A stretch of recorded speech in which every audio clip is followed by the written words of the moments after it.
Qu'aujourd'hui, en toute simplicité, puisse inviter encore une fois tous les partis. Et 3 partis ont répondu à l'appel. Nous avons Patrice Dallaire du Parti québécois, candidat dans Louis-Hébert. Nous avons M. Dallaire, bienvenue à CKRL. Bonjour, bon matin. Bon matin. Patrice Dallaire, en fait, non seulement il est candidat du Parti québécois dans Louis-Hébert, mais il est secrétaire associé au ministère du Conseil exécutif, autrement dit le ministère de Mme Marois, du premier ministre. Il est responsable du dossier électrification du transport. Donc, nous allons parler d'électrification du transport avec Patrice Dallaire. Alors, c'est un point important dans la plateforme électorale en environnement du Parti québécois. Parlez-nous quels sont les projets, les engagements du Parti québécois en électrification du transport. En fait, nos engagements sont essentiellement illustrés par la stratégie d'électrification des transports qui a été rendue publique par la première ministre au mois de novembre 2013. La stratégie d'électrification des transports, c'est vraiment une vision très porteuse pour l'avenir du Québec. C'est une vision qui va nous permettre à la fois de développer notre économie, de réduire les gaz à effet de serre et de permettre, dans le fond, aux meilleures expertises québécoises de se développer. Vous savez, moi, je présente souvent la stratégie d'électrification des transports comme étant un nouveau dividende de l'héritage que René Lévesque nous a légué en permettant la nationalisation de l'hydroélectricité en 1962. Ce qu'on a fait à ce moment-là, dans les années 60, avec la nationalisation de l'hydroélectricité, avec les barrages sur la Côte-Nord, la Manic, on s'est vraiment servi de cet outil-là, de ce levier-là, pour je dirais, articuler et faire en sorte que la Révolution tranquille devienne vraiment une source d'affirmation extraordinaire pour le génie québécois, pour le fait français. Parce que, vous savez, les ingénieurs étrangers nous disaient « Oh non, ça peut pas se faire en français du génie. » là, alors, c'est vraiment probablement la plus belle illustration du pouvoir et de la capacité des Québécois de réaliser des choses. Et cette stratégie d'électrification des transports-là, en fait, elle vient d'une vision, justement, de Mme Marois, qui a compris à quel point ce secteur-là pouvait être porteur pour nous. Alors, on s'était engagé de façon très, très résolue. L'ancien gouvernement avait un programme qu'on appelait le PAVÉ, donc le programme d'achat des véhicules électriques, mais c'était vraiment un programme qui avait beaucoup de mots, mais peu de moyens et certainement une vision qui était un peu confuse. Alors que là, ils avaient prévu, eux, de dépenser, dans ce contexte-là, 250 millions sur 9 ans. Nous, dans la stratégie qui a été adoptée par le gouvernement, c'est 516 millions, donc 2 fois plus d'argent sur 3 ans, donc en 3 fois moins de temps. Donc c'est vraiment un signal majeur qui est donné à la population, mais aussi aux différentes parties prenantes. Vous savez, j'ai rencontré les constructeurs d'automobiles canadiens et étrangers à Toronto, pas plus tard qu'au mois de février, et on leur a passé le message très très clair qu'il était de leur responsabilité d'augmenter l'offre de véhicules électriques et surtout la diversité des types de véhicules qui sont disponibles pour justement nous permettre à la fois aux consommateurs d'acheter et d'avoir accès à un plus grand nombre de véhicules, mais toujours, encore une fois, de réduire nos gaz à effet de serre. Et c'est important aussi parce que pour les consommateurs, un véhicule électrique, à partir du moment où on peut l'utiliser de façon efficace, le coût de revient est à peu près 8 fois moindre qu'un véhicule conventionnel, donc qui consomme du pétrole ou du diesel. Alors, l'épargne pour les consommateurs est énorme. Ce qui fait que la stratégie qui a été présentée par le gouvernement touchait 4 axes. Donc, un axe qui vise à développer le transport électrique de façon générale, individuelle, mais collectif, parce que il y a tout le volet collectif qui est excessivement important. Puis ça, on pourra en parler tantôt, mais il y a des projets très, très intéressants. Et le transport lourd, parce que le transport lourd, le transport de marchandises, c'est un domaine qui, naturellement, pollue énormément. Et il y a beaucoup de gains à faire du côté des gaz à effet de serre. Et même au niveau des navires, hein, les petits traversiers, les navires de croisière, vous savez qu'on prévoit dans le cadre de cette stratégie-là que les navires de croisière puissent, à Québec comme à Montréal, se brancher sur l'électricité au lieu de faire du bruit et de polluer l'environnement du Vieux-Port, par exemple. Donc ça, c'est très, très important. Le deuxième volet, c'est un volet qui propose de tirer parti du savoir-faire. Donc, on travaille beaucoup sur les connaissances, sur la recherche et le développement. Et la pièce maîtresse m'intéresse dans ce cadre-là, c'est ce qu'on appelle l'Institut du transport électrique du Québec et la vision qu'on a pour l'Institut avec un premier budget de 35 millions pour les 3 prochaines années, c'est de vraiment devenir je dirais un point de référence mondial en transport électrique. Le troisième volet porte sur le côté, je dirais, industriel. Donc, c'est développer une filière industrielle, c'est créer des emplois. Là-dessus, il y a plusieurs enveloppes qui sont réservées, 50 millions notamment pour attirer des joueurs étrangers, donc des entreprises qui ont des expertises que nous, on n'a pas, mais qui vont nous permettre, nous, de renforcer notre chaîne de valeur et vraiment de faire des véhicules électriques en extrayant le minerai, par exemple le lithium ore pour ion, pour pouvoir faire des batteries jusqu'à l'exportation des produits de haute technologie. Et le quatrième, puis ça c'est le quatrième volet qui est extrêmement important aussi, c'est faire de l'État, donc on appelle ça l'exemplarité de l'État, donc c'est faire du Québec un État exemplaire.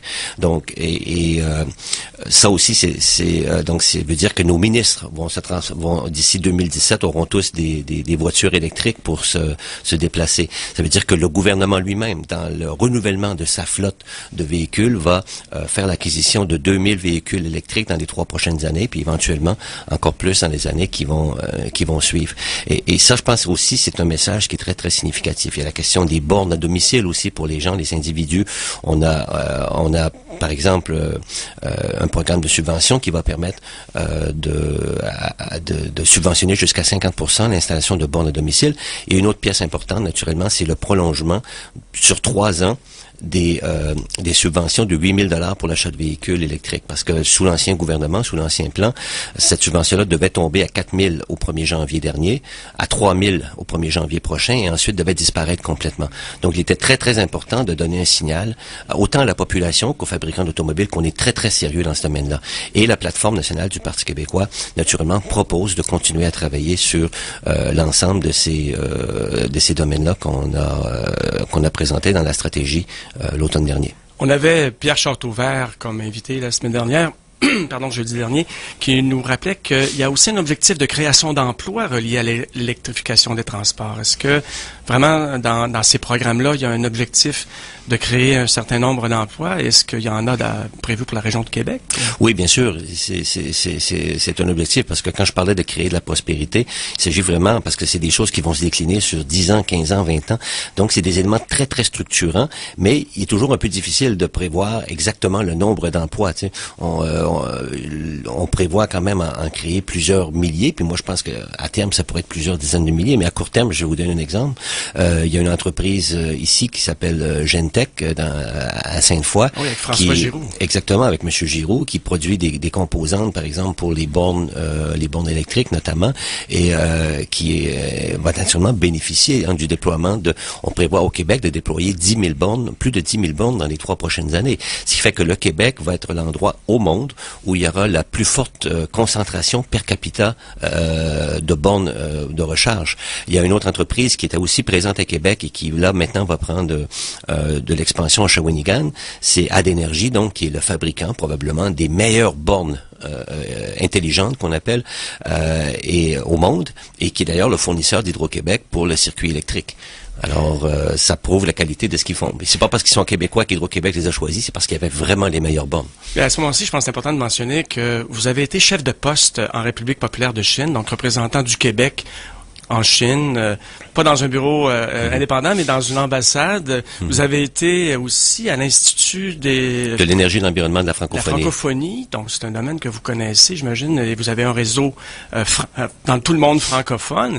Et en travaillant en Chine aussi comme vice-président de la Caisse de dépôt et de placement, vous avez rencontré donc des Chinois. Est-ce que il y a possibilité, est-ce que déjà des Chinois ou des gens dans le monde de la francophonie en France, par exemple, sont au courant de cet engagement d'électrification des transports? Est-ce qu'on pourrait voir poindre des multinationales de l'électricité venir investir avec Pierre-Carl Pellado? Ben absolument. Écoutez, naturellement, je peux pas révéler publiquement là, des dossiers qui sont confidentiels au niveau de l'investissement, mais il y a des entreprises qui nous ont déjà approché, des entreprises taïwanaises, des entreprises chinoises, des entreprises françaises, et il y a plein de gens qui ont été, je dirais, qui ont été réveillés par la stratégie qui a été annoncée par le gouvernement. Et pour vous dire à quel point cette stratégie-là, d'abord, elle est complètement intégrée. Elle est intégrée avec la politique industrielle, avec la politique de commerce extérieur. Elle est intégrée aussi avec la politique de recherche et d'innovation, parce qu'on voulait s'assurer justement que la main droite sache ce que la main gauche fait. Parce que souvent, c'est un reproche qu'on fait au niveau du gouvernement. Donc, on a intégré l'ensemble de ces politiques-là aussi avec la politique de mobilité durable qui a été annoncée par le ministre Gaudreau il y a quelques semaines, et éventuellement avec la politique d'énergie qui va venir.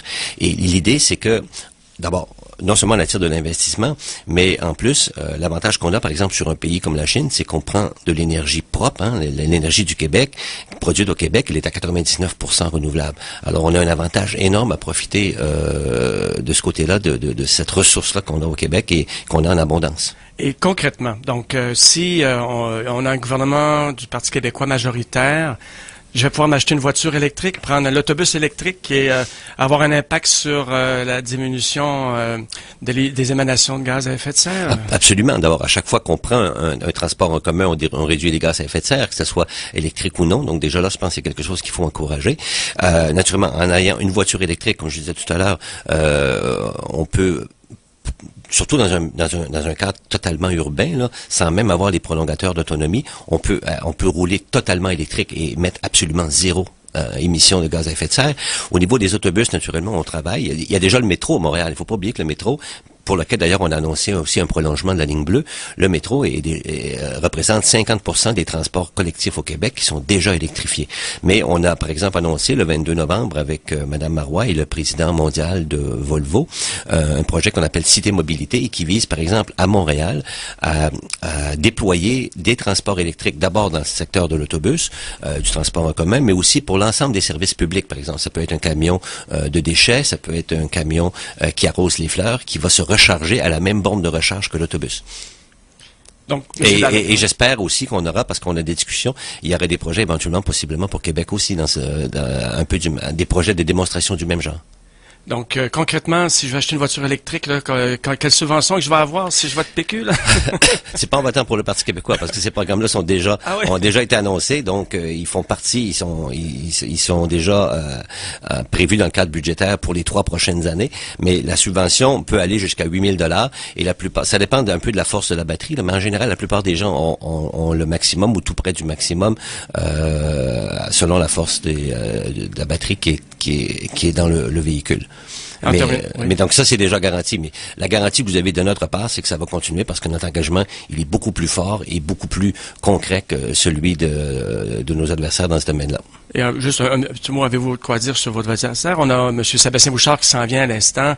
Qu'est-ce que Québec solidaire veut faire en électrification du transport? Est-ce que vous avez un peu... je pense que le représentant de Québec solidaire pourra mieux l'expliquer que moi, mais moi, naturellement, j'ai beaucoup de sympathie et beaucoup de respect pour nos amis de Québec solidaire, parce que dans le fond, on a beaucoup de choses en commun, dont la promotion de la souveraineté du Québec. Et entre autres, ce qu'on a en commun, c'est René Lévesque. Vous avez fait mention de lui. Et juste une petite anecdote, parce que je pense qu'il faut le mentionner. Quand on connaît la personne, je connais Patrice depuis plusieurs années.